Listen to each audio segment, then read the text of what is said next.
What's going on, everyone? As you can see, I'm growing a little microgreens over here. These are some radishes, and I figured why not talk about a microgreen that I actually haven't talked about despite it being one of the more simple ones that you can grow. And this would be, if you can see the seeds there, a basic lettuce salad mix. So things like classic lettuce, some mizuna, some of the brassica family, and mixing that all together and then just growing that. And you can get a delicious micro salad in anywhere from 10 to 14 days. So easy to grow, does not require any soaking, and the maintenance for this and the growing care is very easy. So let's go ahead and get started. The first thing we're going to talk about is how much to use. I don't know if you can see, I have a little wine glass here, but this is about an ounce. And what I found is that for small seeds in the, let's say, 0.5 millimeter diameter, you don't need more than an ounce, and you really don't need less than an ounce, because any less and you have a very sparse looking tray, any more and they're clumping on each other and they're getting in the way, and then the super microclimate, or you might even call it a nanoclimate, gets really humid, and that's a recipe for mold, which is the #1 problem you're probably going to have when you're growing microgreens. So with this lettuce mix, let's go ahead and prepare our tray. Now, when it comes to soil, I've talked about this in many of my other microgreen videos, but you don't need anything with a lot of nutrition because the plant's not growing long enough to really pull any nutrition from the soil. So you want a light, friable mixture that doesn't have a ton of different, clumps and clods and things like that. So you can see I've screened this through 1/4 inch chicken wire, although you don't need to do that. You could actually just buy a seed starting mix. And what I've found as far as getting it in the tray nice and moistened is actually if you put your water in first, you're in a better situation. So I like to do about 4 cups of water. And if you're using a nice, wicking, water retaining material, then it's not a big deal to add the water in at the bottom. If you're using something that's a little too light, what you'll find is that it actually floats on the top and it doesn't really get wet, and that can be a little bit of an issue. But what I've found is this doesn't really, cause any problems at all as long as you've got that right mixture. Now, the one thing that's important here is, again, you can use as cheap ingredients as you want. You can grow this in pure coconut coir if you'd like, and that can be extremely cost effective when you are buying those dehydrated bricks. So what I've found is a lot of people will like that. The one thing that you can run into there is that it's a little moisture retentive. Can be sometimes a little bit too water retentive, and you can get some of those mold issues if you don't control for that. So just watch out for that if you are growing in coconut coir. This is a mixture of, as you can see, a little perlite, little compost, and some just standard potting soil that I filtered down. So the wicking action is going to moisten all of this for us. All we need to really do is flatten this out. We're going to give it a light mist before we apply our seeds, and then we're going to tamp the seeds down, make sure that they all have contact with the soil, and then we're putting our Blackout dome on, and we'll be back later on to see how they're growing. All right, so we have our seeds, but the first thing we want to do is make sure that we moisten this material just slightly so that the seeds have something to stick to as soon as they hit, so we don't have any seed bouncing. You get these weird pockets of seeds that don't really help you out. So we've got it nice and moist, and then I like to just start from a corner, work my way down, and kind of go in whatever pattern works for you. The real important part here is that you have even coverage. It doesn't necessarily matter the way that you do it, as long as you have nice even coverage. The last thing you want to do is have weird little pockets of seeds that will all germinate in the exact same place and will cause, pulling, clumping. They'll cause probably mold issues if you're not, careful with watching that. And so I just like to go careful, go slow, make sure that I get the right amount. And from there, you can kind of just get a sense of the density by the color change on the soil, It's not a big deal. Don't stress. I know that, when you're growing microgreens sometimes, or plants in general, a lot of people will stress about, oh my gosh, am I doing it right? Well, there definitely are ways to do it wrong, but, it's a pretty cheap experiment here. And if you mess up, just call it growing pains and start over. Not a huge deal. So now that we've done that, we've got a nice even distribution here, at least as best as we can. I'm going to give it one more light little mist. And then you can use any flat material here. I just have a random little floor panel here. So I'm just going to give it a light tap just to make sure that the seeds are actually in contact with the soil so they germinate correctly. And I used to have one that was perfectly fitted to this tray, but don't have that anymore. Not a big deal though. Boom. Okay. So now that we have that, we're ready for the Blackout Dome. All right, we are in our system now. As you can see, I've rigged up a little LED shop light. That's actually not going to be necessary because what we're doing is we're blacking this out. And the Blackout Dome is partially to account for the fact that these are going to be germinating on the surface of the soil. Now you could cover this with maybe a 1/4 inch of soil and then moisten that down. I find that it is somewhat helpful. It's not 100% necessary though. The Blackout Dome does quite well here. And for lettuce, we're gonna leave the Blackout Dome for 3 to 5 days. Every half day or so, if you can manage that, you're gonna come in and give it a nice spray, check the surface for any mold, and then replace the dome.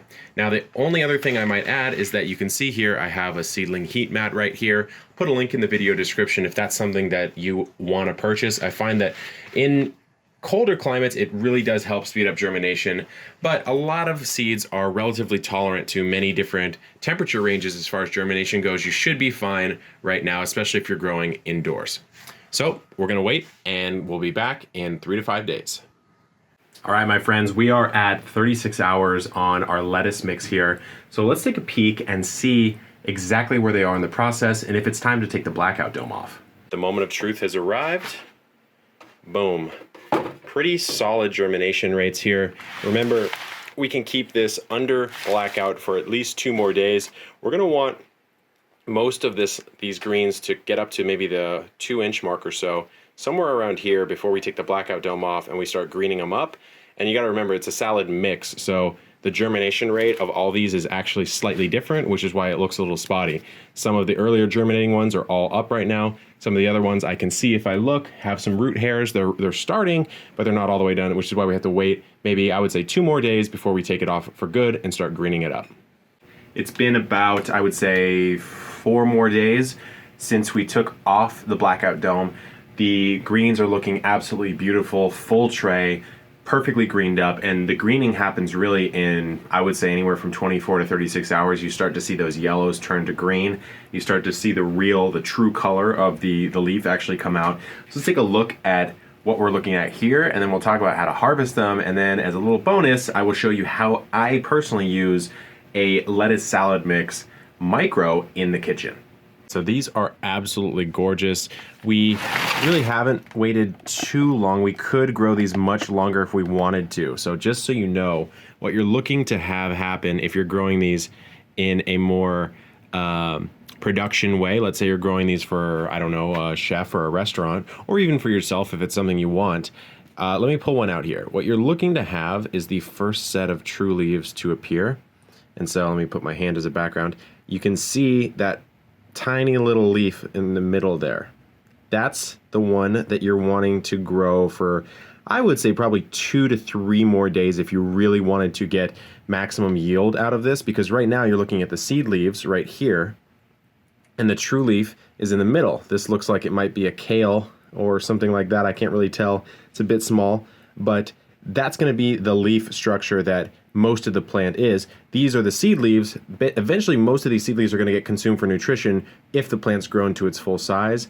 So what you could do is you could let this entire tray grow for perhaps 2 to 3 more days and you'd get a little more yield.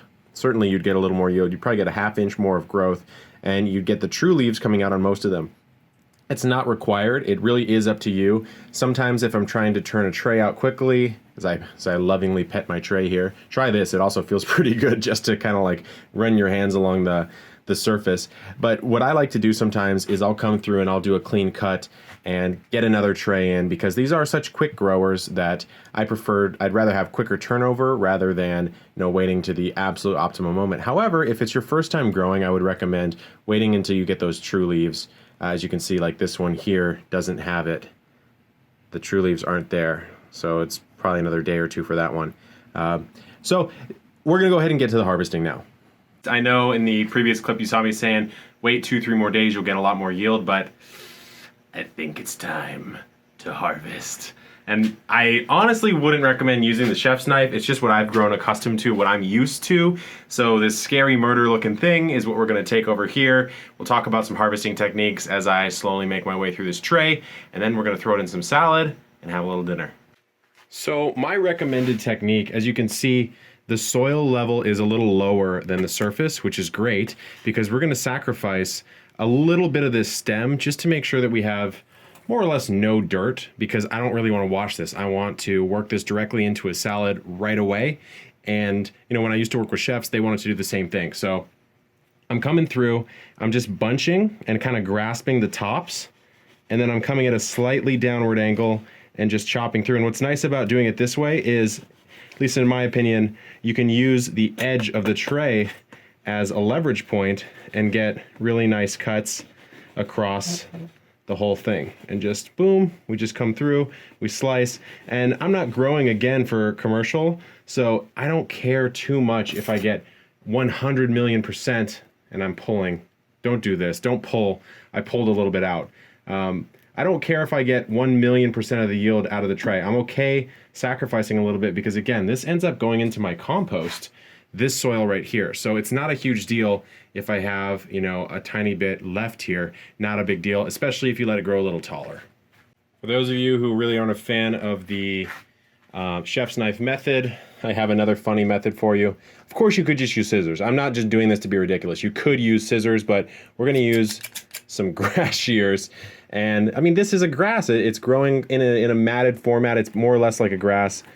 And I don't know about you, but that works pretty darn well to me. So we are going to grass clip this microgreen bed right here.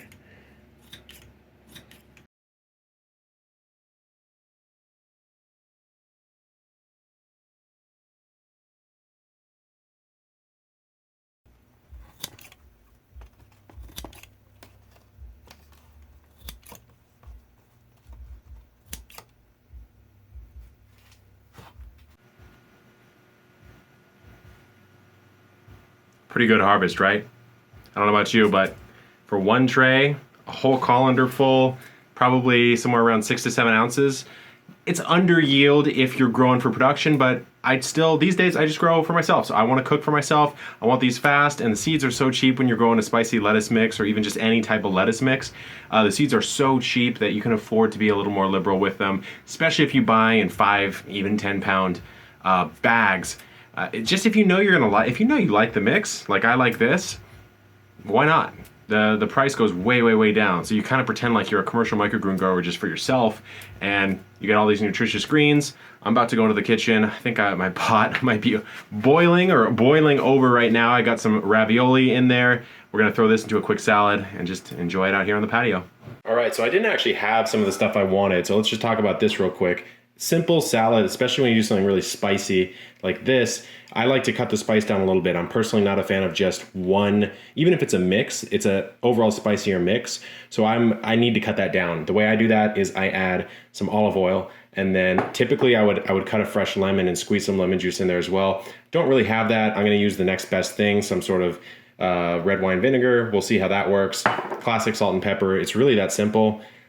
That's probably enough for me. So you can see we've got at least 4 more little micro salads right there, if not more. And this is just one tray of one type of micro, guys. I'm telling you, this stuff is the secret in urban gardening, in my opinion. A lot of people just undervalue this, and there is no human being that is unable to grow microgreens. I'll just tell you that. Unless you're living in like Plato's cave or something, like unless you do not have a physical home, and even honestly, if you're homeless, you could grow microgreens. Not advocating it. There's probably more things, you know, more pressing matters to attend to, but it's not impossible. So we're gonna throw a little bit of this in. Oops, don't put that side in. You can honestly, as long as you cut down that spice just a little bit, you can throw in whatever you want. Normally I would go out to the herb garden, throw some herbs in here.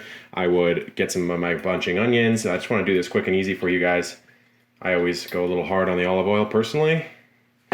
Give it a quick little toss, incorporation. Another pro tip on this is some shredded fresh Parmesan cheese. Oh, If the olive oil cuts down the spiciness a little bit, the shredded Parmesan brings in the creaminess, and that is the killer combo in my opinion.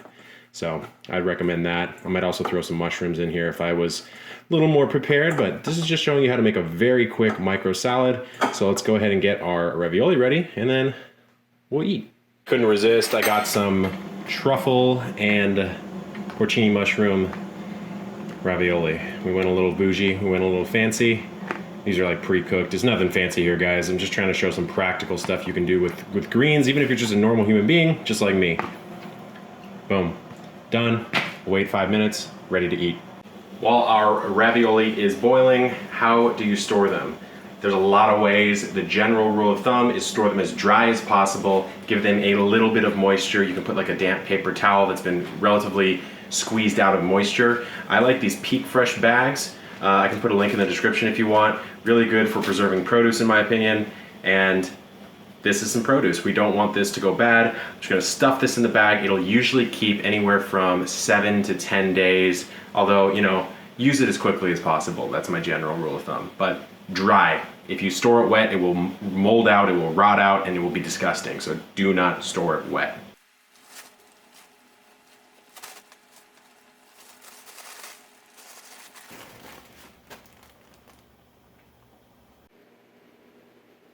There we go. It is now time to get down and eat this thing. Crack my coconut water, fix the cam. Well, this is pretty much it, guys. If you want to leave now, probably a good time because I'm just gonna be riffing on microgreens while I taste test them right now. Let's go ahead and give them a try.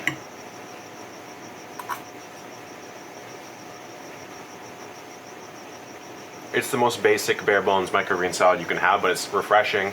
It's not going to get any fresher than this. It's, you know, these plants are, let's see, 15 minutes old as far as their harvest date.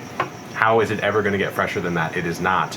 And the spiciness has been cut down by that olive oil, although I think some shredded Parmesan would really work here.